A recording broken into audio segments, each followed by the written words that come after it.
Welcome to టీ10. Madhya Pradesh కు చెందిన BJP మాజీ ఎమ్మెల్యే హరివంశ్ సింగ్ రాథోడ్ ఇంట్లో ఆదాయ పన్ను శాఖ అధికారులు తనిఖీలు నిర్వహించారు. అయితే సోదాలకు వెళ్లిన ఐటీ అధికారులకు షాక్ తగిలింది. బంగారం, కోట్ల నగదు, బినామీ కార్లతో పాటు ఆ ఇంట్లో 3 మొసళ్లను కూడా అధికారులు గుర్తించారు. మాజీ ఎమ్మెల్యే రాథోడ్ తో పాటు మాజీ కౌన్సిలర్ రాజేష్ కే శర్వాణి నివాసాల్లో గత ఆదివారం నుంచి ఐటీ శాఖ సోదాలు జరుగుతున్నాయి. సుమారు 155 కోట్ల పన్ను ఎగవేసినట్లు తెలుస్తుంది. ఆ మాజీ ఎమ్మెల్యే ఇంటి నుంచి 3 కోట్ల నగదుతో పాటు బంగారం, వెండి ఆభరణాలను సీజ్ చేశారు.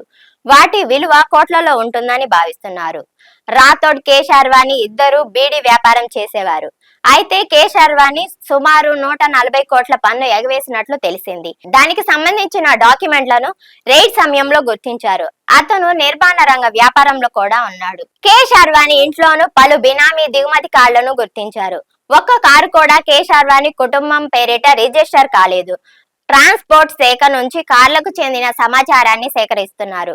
ఆ కార్లను ఎలా కొన్నారన్న కోణంలో విచారణ కొనసాగిస్తున్నారు. సాగర్ జిల్లాలో మాజీ ఎమ్మెల్యే రాథోడ్ తొలుత వ్యాపారం చేసేవాడు.